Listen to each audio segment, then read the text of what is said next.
Hi friends, welcome back to Sangavi talks. இன்னைக்கு new detective ட்ராமாவோட அடுத்த பார்ட்டை பார்க்க போறோம். இந்த பார்ட்டும் நிறைய ட்விஸ்ட் அண்ட் டர்ன்ஸோட வேற லெவல்ல இருக்க போது. இந்த பார்ட் எக்ஸ்பிளனேஷனுக்குள்ள போறதுக்கு முன்னாடி நீங்க இன்னும் சங்கவி டாக்ஸை சப்ஸ்கிரைப் பண்ணலனா சப்ஸ்கிரைப் பண்ணி பெல் ஐக்கானை கிளிக் பண்ணிருங்க. அதோட இந்த வீடியோக்கு ஒரு லைக்கும் போட்டுருங்க. அப்பதான் இந்த வீடியோ நிறைய பேருக்கு போய் ரீச் ஆகும். எபிசோட் 21 ஸ்டார்டிங்ல பிரின்ஸ் ராமா தான் காட்டுறாங்க. அவன் ஒரு ஸ்ட்ரீட்ல இருக்கும்போது அந்த ஃபேன்கள் நடந்து வரதை பாக்குறான். ஆனா அதுக்கப்புறம் ஒளிஞ்சுக்கிறான். ஏன்னா அங்க ஒரு கார் வருது. அதுல அந்த பொண்ணு ஏறுறா. அந்த கார்ல இருக்கிறது யாருன்னு பாத்தீங்கன்னா மெரியோ. அப்ப மெரியோவை அந்த பொண்ணு லவ் பண்றாங்க போல. அதுக்கப்புறம் பிரின்ஸ் ராமா அவனோட இடத்துல ஃப்ரெண்ட்ஸ் கிட்ட எல்லாம் பேசிட்டு இருக்கான். அப்ப அந்த பொண்ணு சாப்பாடு கொடுக்க வரா. இவன் அந்த பொண்ணு கிட்ட பேச போறான். ஆக்சுவலா ஒன் சைடா லவ் பண்றான் போல அந்த பொண்ணு. ஆனா அது அவகிட்ட சொல்லல. அந்த பொண்ணு வெஜிடேரியன். பட் பிரின்ஸ் ராமாக்காக அவன் நான்வெஜ் செஞ்சு கொண்டு வந்திருக்கா. இந்த பிரின்ஸ் ராமாவும் ட்ரக் அடிக்ஷன்ல இருந்து மீள ட்ரை பண்ணிட்டு இருக்கான்ல. ஆனா அவன் ரீஹாப் சென்டருக்குலாம் போல அவனா ட்ரை பண்ணிட்டு இருக்கான். அந்த மாதிரி இப்ப 60 நாள் ஆயிருக்கு. அந்த பொண்ணுக்கு ரொம்பவே ஹாப்பியா இருக்கு. இவங்க 2 பேர் பேசிட்டு இருக்கும்போது பிரின்ஸ் ராமோட ஃப்ரெண்ட்ஸ்ல பின்னாடின்னு பாத்துட்டு இருக்காங்க கலக்கடா கலக்குன்ட்டு. அந்த பொண்ணு எப்பயும் போல சாப்பாடு கொடுத்துட்டு ஸ்மைல் பண்ணிட்டு கிளம்பிடுறா. இந்த பிளாஷ்பேக் சீனை காட்டிட்டு இப்ப நடக்கிறத காட்டுறாங்க. சாய் இந்த பொண்ணு பீம் கிட்ட சொல்றாரு, இந்த ஊருக்குள்ள போனே இல்ல. இந்த ஊர்ல இருக்கவங்க வெளியே கான்டாக்ட் பண்ணுனா இருக்கிறது அந்த ஊர் தலைவர் வீட்டுல இருக்க ஒரே ஒரு லேண்ட்லைன். அந்த டெலிபோன் வரி தான் கட் ஆயிருக்கு. நீ பண்ணலன்னா யார் பண்ணுவான்னு யோசிச்சுட்டு இருக்க. அப்பதான் இவங்களுக்கு ரியலைஸ் ஆயிருக்கு, இவன் பண்ணலன்னா அங்க இருக்க பண்ணக்கூடிய ஒரே ஆள் சூ மட்டும்தான். அப்பதான் பீமுக்கு புரியுது அவளோட அக்கா வந்து அவளை ஆல்ரெடி கண்டுபிடிச்சிட்டான்ட்டு. ஆக்சுவலா பீம் ஜோசியக்காரன் கெட்டப்ல அந்த ஊருக்குள்ள வந்திருப்பால. அப்பயே சூ அவளை பாத்திருப்பா. தம்பி ரொம்ப நாள் கழிச்சு பார்த்ததுக்கு அப்புறம் அவளுக்குள்ள ரொம்ப சந்தோஷம், ரொம்ப எமோஷனல் ஆகி அந்த வீல் சேர்ல இருந்து எழுந்திருக்க பாத்திருப்பா. அதுக்கப்புறம் தான் இங்க இருக்க நிலைமை புரிஞ்சு அவ எழுந்திருக்காம உட்காந்துருப்பா. இப்ப பீம் அழுகுறா. அப்படி எங்க அக்கா கண்டுபிடிச்சிருந்தானே என்கிட்ட சொல்லியிருக்கலாம்ல. அவளை இங்க இருந்து காப்பாத்தி கூட்டிட்டு போய் நல்ல ட்ரீட்மெண்ட் கொடுத்து நான் அவளை நல்லா பாத்திருப்பேன். இனிமேல் அவளை பார்க்கவே முடியாதுங்கிற இந்த மாதிரி நிலைமைக்கு அவளை நான் என் பக்கத்துல வச்சாச்சு பாத்திருப்பேன்ல. அவ ஏன் சொல்லலன்ட்டு பீம் ரொம்ப எமோஷனலா அழுக. இவங்க சொல்றாங்க, அவ சொல்லலைன்னா ஒரே காரணமா தான் இருந்திருக்கும். அவன் கூட ஒரு ரிவெஞ்ச் பிளான் தெரிஞ்சு சப்போர்ட் பண்ண நினைச்சிருப்பான்ட்டு. ஆக்சுவலா அதுதான் உண்மை. இவ ஜோசியக்காரனா போய் அந்த எரிஞ்ச வீட்டுக்குள்ள டாங்கட்ட நிறைய பேசியிருப்பாள்ல. ஸோ அதெல்லாம் சூ வெளியே நின்று கேட்டிருப்பா. அந்த சாபம் கொடுக்குற மாதிரி லைன்ஸ் அதெல்லாம் கேட்டதுக்கு அப்புறம் தான் பீமோட பிளானை புரிஞ்சுக்கிட்டு பீமுக்கு வந்து சப்போர்ட் பண்ண நினைச்சிருப்பா. அதுக்கப்புறம் பீமை கடத்திட்டு வந்து விலை பேசி விற்கும் போதெல்லாம் சூக்கு ரொம்பவே கோவம் வந்திருக்கும். அதுக்கப்புறம் பீமை அலங்காரம் பண்ணிட்டு இருக்கும் போது கூட அந்த டாங்கோட ஹஸ்பண்ட் எட்டி பார்த்துட்டு இருப்பான்ல. அப்ப சூ சொல்லியிருப்பா, இங்க என்ன பண்றீங்க, இங்க இருந்து கிளம்புங்கன்ட்டு. ஸோ பீமோட சேஃப்டிக்காக தான் சூ அப்படிலாம் பண்ணியிருக்கா. அதுக்கப்புறம் கல்யாணத்துக்கு முன்னாடி நாள் பீம் நட்டை கொலை பண்ணும் போது கூட சூ அதை பார்த்திருக்கா. ஸோ பீம் அவளை கொலை பண்ணி தூக்குல தொங்க விட்டதுக்கு அப்புறம் அங்க சூ போய் பார்த்திருக்கா. அவங்களே இவ்வளவு எவ்வளவு கொடுமை பண்ணிருப்பாங்க. இந்த நட்டு கூட அவளை போட்டு அடிச்சிருப்பா. சோ அதை பார்க்கும் போது இவளுக்கு ரொம்பவே சந்தோஷமா இருக்கு. அதுக்கப்புறம் இந்த கல்யாணம் நடக்கும் போது பீம் வந்து விஷம் தடவணும்ல.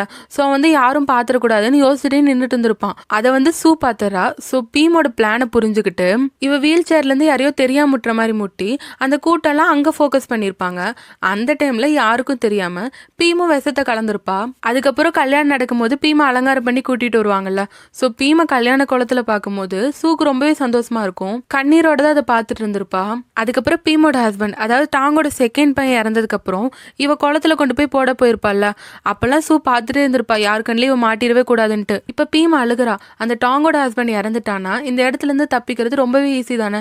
அப்புறம் ஏன் அந்த டாங்கோட ஹஸ்பண்ட் கூடயே சூ இறந்து போனான்ட்டு. அவ என் கூட தப்பிச்சு வந்திருக்க வேண்டியதானே இவ கேட்க ஜியான்டிங் சொல்றான், ஒருவேளை அவ எங்களை பத்தி எல்லாம் கண்டுபிடிச்சிருக்கலான்ட்டு. என்னன்னா ஜியான்டிங் சாய் ஜின்லிங்லாம் போலீஸ் வந்துட்டு சூக்கு ஆல்ரெடி டவுட் வந்திருக்கும். ஊர் தலைவர் இறந்தப்ப கூட ஜியான்டிங் போய் அந்த பிஸ்கட் ட்ரே எல்லாம் செக் பண்ணிட்டு இருந்தால. சோ அப்பதான் ஓரளவு கண்டுபிடிச்சிட்டா. அதே மாதிரி பீம் தூக்கு மாட்டுற மாதிரி செட் பண்ணிட்டு இருந்தால. அப்ப தூரத்துல நின்று சூ அதை பார்த்திருக்கா. அந்த ஜன்னல் வழியா இவ பண்றதெல்லாம் தெரிஞ்சிருக்கு. அப்ப சூக்கு வந்து ரொம்பவே பதறி இருக்கும். பீமுக்கு ஏதாவது ஆயிடுச்சுன்னா என்ன பண்றதுன்ட்டு. இவங்க போய் காப்பாத்துவாங்களான்னு அவ பார்த்துட்டே இருந்திருப்பா. கொஞ்சம் விட்டு இருந்தா இவளே எழுந்து போய் காப்பாத்திருப்பா. சோ சூக்கு வந்து இவங்க போலீஸ்ன்னு தெரிஞ்சிருச்சுல. அவ டாங்கோட ஹஸ்பண்ட் கொலை பண்ணதுக்கு அப்புறம் பீம் கூடயே வந்திருக்கலாம். ஆனா அதுக்கப்புறம் என்ன ஆகும், இவங்க பண்ண கொலைகளை பத்தி எல்லாம் விசாரிப்பாங்க. சோ பீம் பண்ண கொலைகள்லாம் வெளியே தெரிஞ்சிருமோன்னு தான் சூ இப்படி ஒரு பிளான் போட்டிருக்கா. அந்த கொலைகள் எல்லாம் தாம் பேர்ல எடுத்துக்கிட்டு அவ வந்து அங்கேயே இறந்து போயிருக்கா. சூ இறக்குறதுக்கு முன்னாடி அவளோட கதையெல்லாம் சொல்லியிருப்பாள்ல. இந்த ஊர்ல அவ எவ்வளவு கஷ்டப்பட்டிருப்பா, இந்த குடும்பம் அவளை எவ்வளவு கொடுமைப்படுத்தி இருக்கோன்ட்டு. அதெல்லாம் சொல்லும் போது பீமால தாங்கிக்கவே முடியாம அவ அப்பயே ரொம்ப அழுதுட்டு இருந்திருப்பா. அப்ப சூ கூட எனக்கு குடும்பம் யாருமே இல்லைன்ட்டு பீமை பார்த்துட்டு கண்ணீரை அடக்கி வச்சுதான் சொல்லியிருப்பா. அப்பெல்லாம் பீம் வந்து சொல்ல ட்ரை பண்ணியிருப்பான். ஆனா அவனுக்கு வந்து அங்க வாய்ஸ் வந்திருக்காது. அப்ப சூ சாய் கிட்ட சொல்ற மாதிரி காட்டியிருப்பாங்க, இந்த கல்யாண பொண்ணை நீங்க இங்க இருந்து காப்பாத்தி கூட்டிட்டு போயிருங்கன்ட்டு. ஸோ பீம் தப்பிக்கணுங்கிற எண்ணத்துல தான் சூ இருந்திருக்கா. அதுக்கப்புறம் பீமை பார்த்துட்டு கண்ணீரோட தான் அவள் தன்னை கொளுத்திருக்கா. அந்த டைம்ல பீமும் அவளை காப்பாத்தலன்னு முயற்சி பண்ணி வந்திருப்பா. ஆனா ஜின்லிங் தான் பீமை காப்பாத்தி அங்கிருந்து கூட்டிட்டு போயிட்டா. ஸோ பீம் தான் அக்காக்காக பழிவாங்க வந்திருக்கா. ஆனா அதை சூ எப்பயோ பார்த்துட்டு பீமுக்காக ஹெல்ப் பண்ணிட்டு இருந்திருக்கா. இவங்க 2 பேரோட பாச போராட்டத்துல கடைசியில சூ இறந்ததுக்கு அப்புறம் பீம் ரொம்ப அழுதுட்டு இருக்கா. இந்த மாதிரி எமோஷனல் சீனோட எபிசோட் 21 முடியுது. எபிசோட் 22ஓட ஸ்டார்டிங்கில் ஒரு பொண்ணு ஒருத்தன் கட்டி போட்டிருக்கான். அந்த பொண்ணும் நான் சூனியக்காரி இல்லைன்னு சொல்லிட்டு இருக்கான். ஆனால் அந்த ஆள் அந்த பொண்ணை கொலை பண்ணுன்னு முடிவு பண்ணிட்டான் போல. அதுக்கான செட்டப்லாம் ரெடி பண்ணிட்டு அந்த பொண்ணை சங்கிலியால் கட்டியிருப்பான் போல. அதுலேருந்து அந்த பொண்ணை மேலே தூக்குறான். அப்படியே ஃபாரன்சிக் டிபார்ட்மெண்ட் ஒரு இடத்துல அனலைஸ் பண்ணிட்டு இருக்கிறத காட்டுறாங்க. என்னன்னா அவங்களுக்கு இன்னொரு டெட் பாடி கிடச்சிருக்கு. அங்கே தான் இன்னொரு போலீஸ் ஆஃபீஸர் கண்ணு இருக்காரு.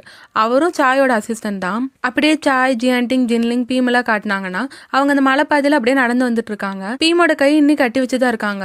ஜியான்டிங் சாய் கிட்ட சொல்றான், நம்ம பீமை வந்து மாட்டி விட வேணாம், நம்ம இப்போ அவளை காப்பாத்திட்டு வந்துட்டு நம்மளே அவளை ஜெயில போட முடியுமா, அவளை விட்டலாமேன்னு சொல்ல சாய் இதை கேட்குற மாதிரி இல்லை. என்ன இருந்தாலும் சாய் ஒரு போலீஸ் ஆஃபீஸர்ல, ஒரு கொலை பண்ணா அதுக்கான தண்டனை அனுபவிச்சுதான் ஆகணும்னு சொல்றாரு. ஜட்ஜ் கிட்ட வேணா நான் என்ன நடந்துங்கிற நிலைமையை எடுத்து சொல்லிக்கிறேன்னு சாய் சொல்ல ஜியான்டிங் கோவமா தான் இருக்கான். இன்னொரு பக்கம் ஜூனியர் சாய் தேடி வந்துட்டு இருந்தான்ல, அவனும் அங்கே மலைப்பாதையில தான் நடந்து வந்துட்டு இருக்கான். அங்க ஒரு ஆறாட்டம் இருக்கு. அந்த போலீஸ் ஆஃபீஸர் எல்லாரும் ரெஸ்ட் எடுத்துட்டு இருக்காங்க. இங்க இவங்க 4 பேர் அந்த மலைப்பாதையில் நடந்து வந்துட்டு இருக்க. ஜியான்டிங் பின்னாடி கோவமா வந்துட்டு இருக்கான். அப்போ ஒரு கல் எடுக்கிறான். அதை ஜின்லிங் பாத்துறா. என்னன்னா சாய் அடிச்சுட்டு அந்த பொண்ணை காப்பாத்தலான்னு ஜியான்டிங் நினைச்சிருப்பான் போல. ஆனா ஜின்லிங் தடுத்துறா. அப்ப ஜியான்டிங் சொல்றான், ப்ளீஸ் நீயாச்சும் அந்த பொண்ணை காப்பாத்த எனக்கு ஹெல்ப் பண்ணு. அந்த பொண்ணுக்காக இல்லாட்டியும் அவங்க அக்கா சூக்காகவாச்சும் அவளை காப்பாத்தணும். அவ இவளை காப்பாத்துறதுக்காக தானே இறந்து போயிருக்கா. சூ ரொம்பவே பாவன்ட்டு ஜியான்டிங் சொல்ல ஜின்லிங் சொல்றான், உன்னோட ஃபீலிங்ஸ் எனக்கு புரியுது. ஆனா நீ சாயும் கொஞ்சம் புரிஞ்சுக்கோ. சாய் கண்டிப்பா அந்த பொண்ணை பார்த்துப்பாரு. நீ சாயை நம்பன்ட்டு ஜின்லிங் சொல்ல அப்ப ஜியான்டிங் சொல்றான், ஃபர்ஸ்ட் டைம் நீங்க 2 பேரும் போலீஸா இருக்கிறதுக்கு நான் ரொம்பவே வருத்தப்படுறேன்ட்டு.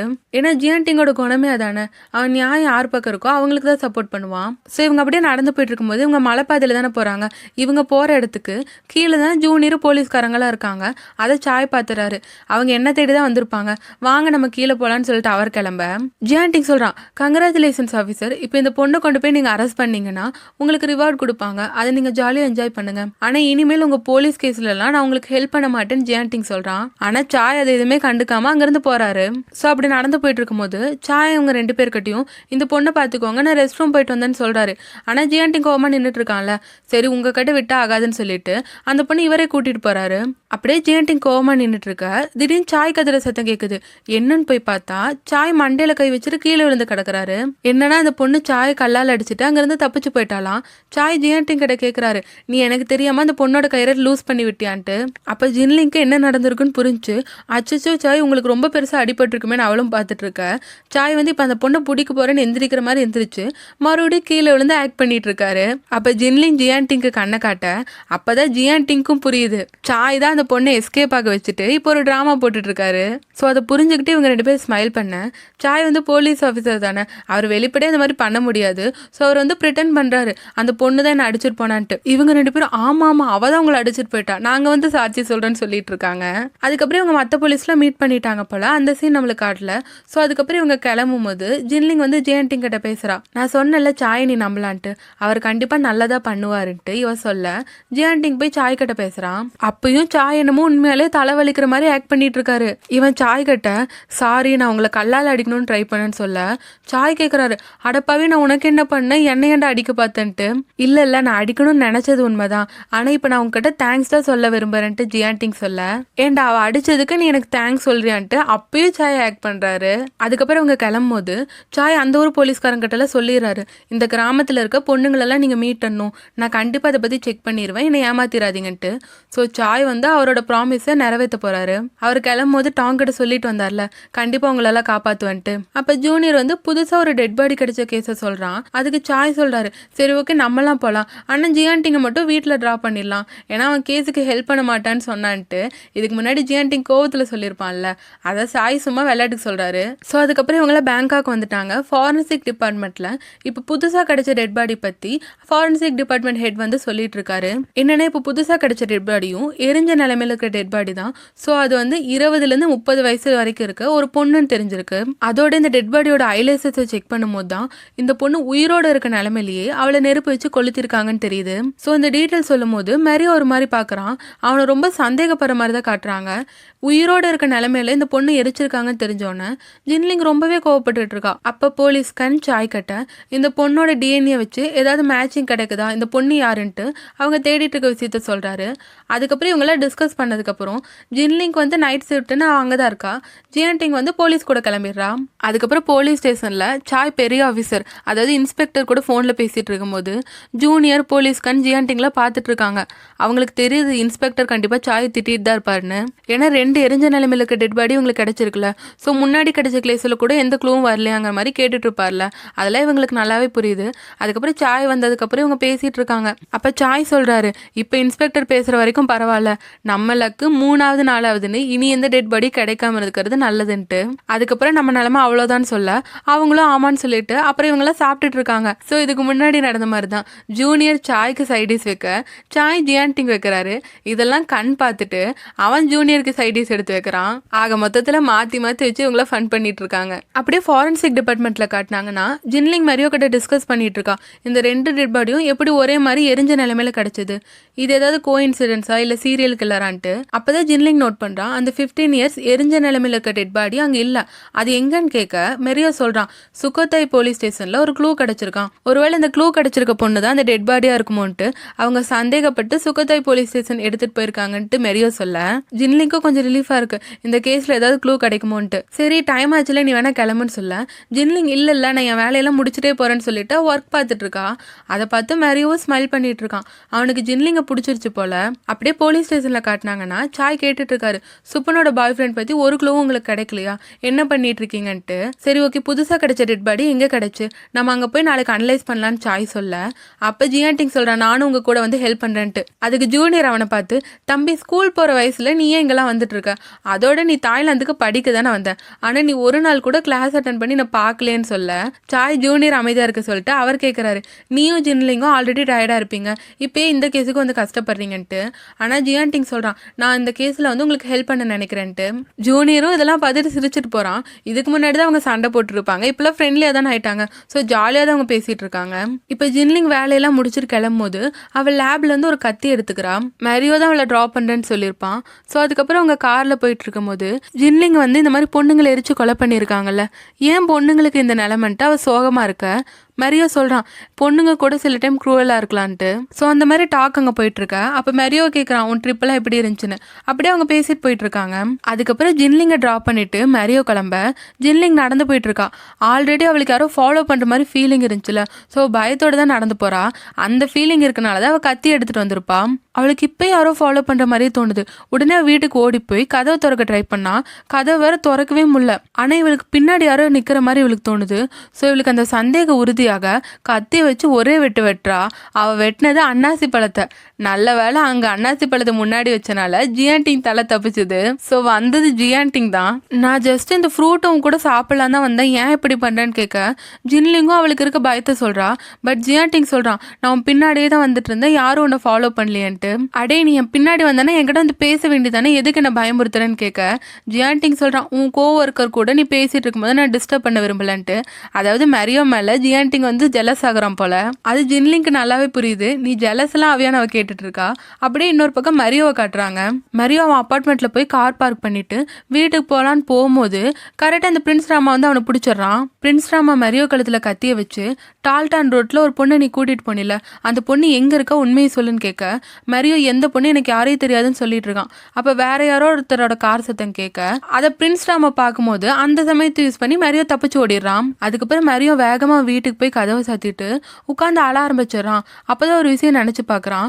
இதுக்கு முன்னாடி சாயும் ஜின்லிங்கும் பேசுறத இவன் சிசிடிவில பார்த்துருப்பான்ல, அதை பார்த்துட்டு இப்ப அவனோட லேப்ல அந்த 15 இயர்ஸ் டெட் பாடி இருக்கும்ல, அது வந்து எலும்பு கூட தான் இருக்கும், அதை இப்போ உடைக்கிறான். அப்படி இந்த சீனை நினைச்சு பார்த்துட்டு அவன் இன்னொரு சீனை நினைச்சு பார்க்கறான். அதுல ஒரு குட்டி பையன் ஒரு புக்கை பார்த்துட்டு இருக்கான். அந்த புக்கை பார்க்கறதுக்கே ரொம்ப ஹாரரா தான் இருக்கு. அந்த குட்டி பையன் தான் மெரியோ போல. அப்போ ஒரு லேடி வந்து மெரியோ பார்க்கறாங்க. அந்த லேடி மெரியோ கண்ணுக்கு ஒரு சூனியக்காரியாட்ட தெரியுறாங்க. அதே மாதிரி மாதிரி தான் அடுத்த ஒரு 3 பொண்ணுங்களை நினைச்சு பார்க்கறான். அந்த 3 பொண்ணுங்களும் இவன் கண்ணுக்கு சூனியக்காரியாட்ட தான் தெரியுறாங்க. ஸோ இதுல இருந்து நல்லாவே தெரியுது இவன் தான் இந்த கொலைகள்லாம் பண்ணிட்டு இருக்கான். அடுத்த நாள் சாயோட வீட்டுல காட்டினாங்கன்னா சாய் எழுந்திருக்கும் போது ஜியான்டிங் தூங்கிட்டு இருக்கான். எழுந்துருன்னு சொல்லும் போது அவன் எழுந்திருக்கல. நீ என் கேஸ்ல ஹெல்ப் பண்றேன்னு சொன்னியேன்னு சொல்லும் போது அவன் உடனே எந்திரிச்சுக்கிறான். ஸோ அதுக்கப்புறம் இவங்க புதுசா டெட் பாடி கிடைச்ச இடத்துக்கு போறாங்க. இன்னொரு பக்கம் மரியோ அந்த பிரின்ஸ் ராமனேத்து வந்து பயமுறுத்தி இருப்பான்ல, அவனோட போட்டோ வச்சுட்டு அவன மாதிரி ஆளுங்க இருக்க இடத்துல எல்லாம் போய் தேடிட்டு இருக்கான். சாயும் ஜியான்டிங்கும் அந்த இடத்த ரீச் பண்ணிட்டு அங்க அப்படியே அனலைஸ் பண்ணிட்டு இருக்க. இன்னொரு பக்கம் மரியோ வந்து வேற ஒரு இடத்துக்கு போய் தேடிட்டு இருக்கான். அங்க அந்த ஸ்கெட்சிங்க காட்டும் போது ஒருத்தன் சொல்றான் இது ராமாதானன்ட்டு. இன்னொரு பக்கம் ஜியான்டிங் அவன் கண்டுபிடிச்சதை ஃபோன் பண்ணி ஜின்லிங் கிட்ட சொல்றான். என்னன்னா அந்த டெட் பாடி புதைச்ச இடத்துல ஒரு பூச்சியோட முட்டை இருந்திருக்கும். ஸோ அந்த முட்டை போட்டு 6 நாள் இருந்திருக்கும். அப்படி பார்த்தா அந்த டெட் பாடியா இருந்தா 6 நாள் ஆச்சு அவன் ஜின்லிங் கிட்ட சொல்லிட்டு இருக்கான். அப்படியே மரியோ காட்டினாங்கன்னா அவன் பிரின்ஸ் ராமா இருக்க இடத்துக்கு போயிட்டான். பிரின்ஸ் ராமாக்கு பின்னாடி தான் நின்றுட்டு இருக்கான். இந்த பிரின்ஸ் ராமாக்கும் யாரோ பாக்குற மாதிரி இருக்குன்னு திரும்பி பார்க்க அப்ப மரியோ அங்க இல்ல. இங்க ஜியான்டிங் அந்த டெட் பாடி புதைச்ச மண்ணில் இருக்க புழு பூச்சின்னு எல்லாத்தையும் எடுத்துட்டு இருக்க. சாயும் கண்ணும் பார்த்துட்டு கேட்குறாங்க போதும்டா இதுக்கு மேலே ஏன் எடுத்துட்டு இருக்கன்ட்டு. அப்போ ஜியான்டிங் இங்கே கேரன் பீட்டில்ஸ் புழு இருக்குன்னு சொல்ல சாய் சொல்றாரு ஆமா இந்த டெட் பாடி கட்டாது இருந்துச்சு நீ ஆல்ரெடி கண்டுபிடிச்சிட்டு தானேன்ட்டு.